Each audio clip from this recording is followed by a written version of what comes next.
En faisant appel à Aristote, c'est un bond de près de 25 siècles en arrière que nous faisons. Un bond que nous allons faire avec vous, Pierre Delbé. Bonjour. Bonjour. Vous êtes docteur en philosophie, consultant et directeur depuis bientôt 10 ans de l'IPAE. C'est ça? Non, je le prononce très mal, je suis sûre. IFAE, c'est pas grave. IFAE, c'est mieux, c'est Oui, beaucoup c'est plus mieux. joli. L'IFAE, donc, qui est une structure qui accompagne les managers avec un coaching fondé sur une approche philosophique. Vous avez signé ce livre paru aux éditions Mardaga, Aristote 10 clés pour repenser le management. Pourquoi vous avez choisi Aristote? Et vous lui avez consacré un livre tout entier. Alors Aristote, parce que c'est un philosophe que je trouve passionnant, que je connais bien depuis longtemps.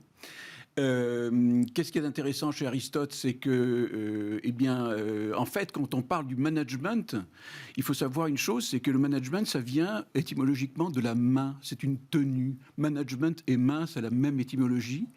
Lorsqu'on regarde l'étymologie également de management, maneggiare, au XVIIe siècle, ça voulait dire simplement prendre un cheval par la main et l'amener au manège. Même étymologie que management, manège.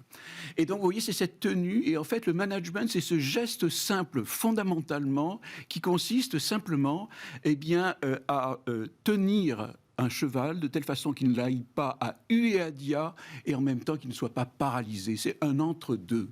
Mais Alors, c'est la sécurité aussi. C'est pas uniquement donner des ordres. Et non, surtout pas. Surtout pas. Et c'est pour ça, si vous voulez, que j'aime beaucoup Aristote, parce que Aristote, qu'est-ce qu'il dit? Il dit qu'en matière pratique, l'excellence humaine est un juste milieu. C'est un entre-deux. C'est ce qu'il appelle arrêter. En grec, ça veut dire l'excellence. Et cette excellence est un juste milieu, ni trop, ni trop peu.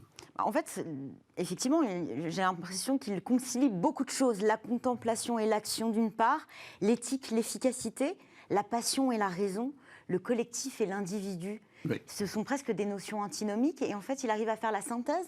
Il fait effectivement, tout à fait, il arrive à faire une synthèse que je trouve extrêmement intéressante, pour reprendre un exemple de ce que vous dites, entre éthique et efficacité.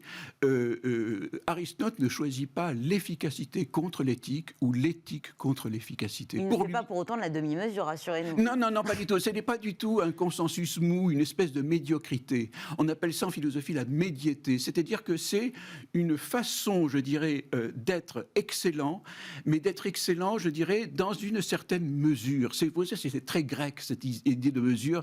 C'est Solon qui disait, c'était sa devise, rien de trop. Voilà.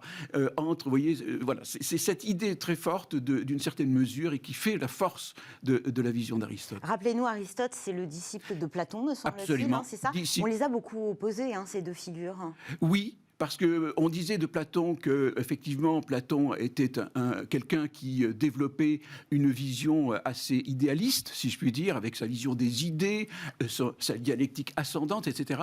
Aristote, c'est un biologiste, il ne faut jamais l'oublier. C'est quelqu'un qui observe la nature, qui aime beaucoup observer les choses. Il a écrit de nombreux traités, justement, sur la biologie et sur les animaux.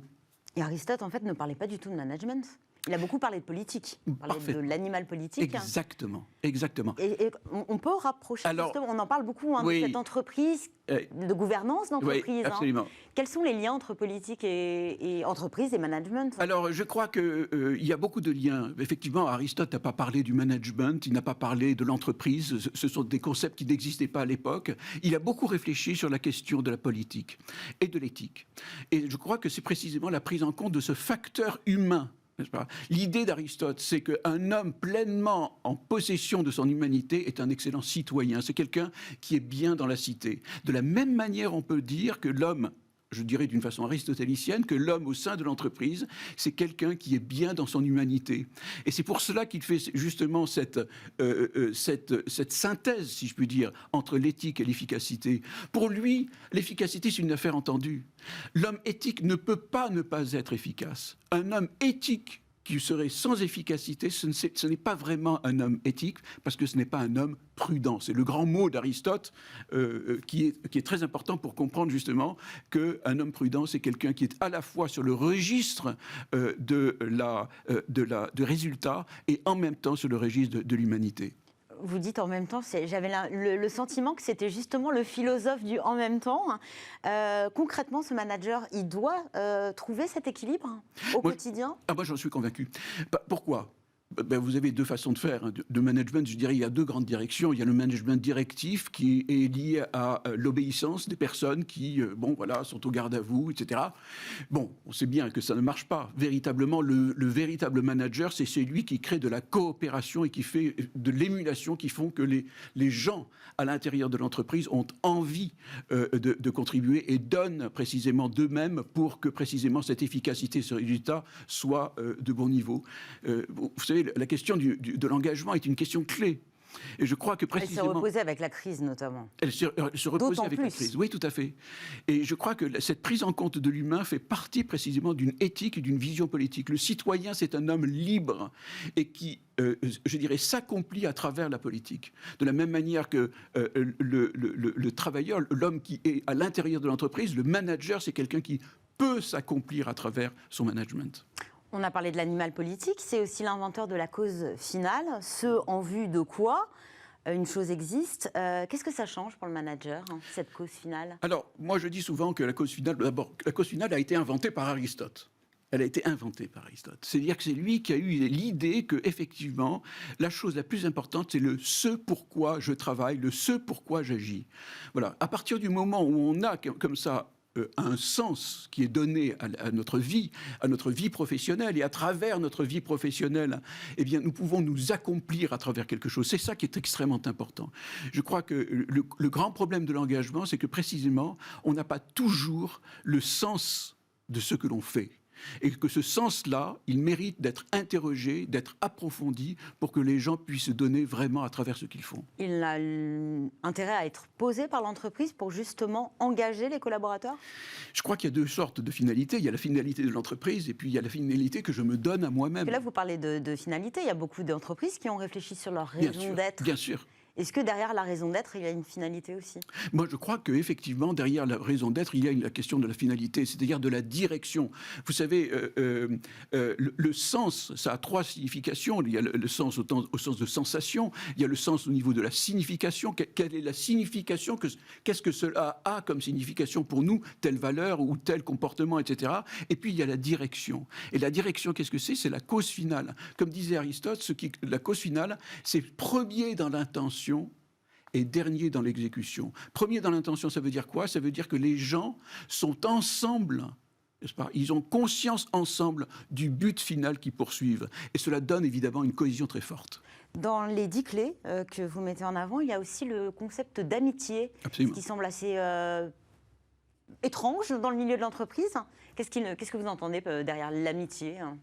Aristote dit qu'il y a trois sortes d'amitié. Alors, pour lui, si vous voulez, l'amitié, c'est en fait le fait d'avoir un amour réciproque. L'amour est one way pour Aristote. On parle d'amour, pas de respect. Oui, d'amitié. C'est-à-dire vraiment, le mot qu'utilise Aristote, c'est le mot de bienveillance. C'est une bienveillance que j'éprouve vis-à-vis de quelqu'un. Et lorsque cette bienveillance est réciproque, à ce moment-là, ça crée de l'amitié. Il y a trois sortes d'amitié. Il y a l'amitié utile, qui est une chose que l'on peut vivre effectivement dans toutes les entreprises. C'est le fait que nous sommes utiles ensemble. Et c'est déjà... Beaucoup. Il y a derrière, si vous voulez, aussi le fait d'avoir du plaisir ensemble. C'est-à-dire que on accède à des résultats qui sont bons. On a du plaisir à partager ensemble des fêtes, des moments, je dirais, où on est heureux ensemble. C'est plus que l'utilité. Vous voyez ce que je veux dire ? Il y a du plaisir ensemble. Et puis, il y a troisièmement, dit Aristote, ce qu'il appelle... l'amitié honnête. On ne partage pas seulement quelque chose qui est de l'ordre de l'utilité, ou pas seulement non plus quelque chose de l'ordre du plaisir, mais il arrive que l'on peut partager aussi des choses qui sont de l'ordre des valeurs communes. Avant de nous quitter, très rapidement, si on devait retenir un conseil donné par Aristote, que vous avez traduit en tout cas d'Aristote à un manager, ce serait lequel ? Il y a une chose qui me frappe beaucoup chez Aristote. Au début de sa métaphysique, il se pose la question de savoir qu'est-ce que c'est que la nature. Et il pose la question, qu'est-ce que c'est que la nature ? Qu'est-ce qu'il fait pour répondre à cette question ?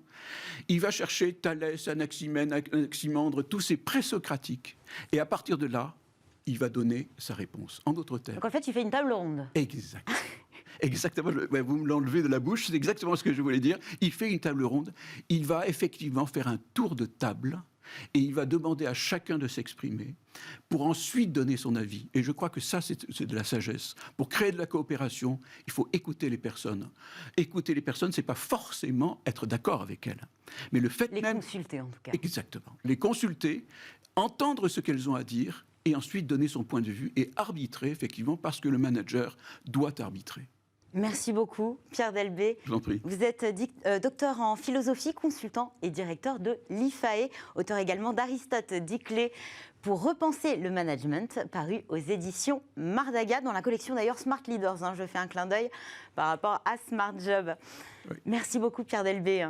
Connais-toi toi-même, disait Socrate, mais comment mieux connaître les autres? Comment mieux connaître un candidat? Dans notre cercle RH aujourd'hui, nous allons parler des tests de personnalité qui sont parfois pratiqués lors d'un recrutement, des questions, des réponses qui en diraient long sur notre vraie nature. Mais ces tests sont-ils vraiment fiables? Un outil décisif à la prise de décision, celle de vous embaucher, permet-il d'éviter les biais du recrutement, les erreurs de casting? On en parle avec mes invités dans notre cercle RH. Restez avec nous, c'est juste après cette courte pause.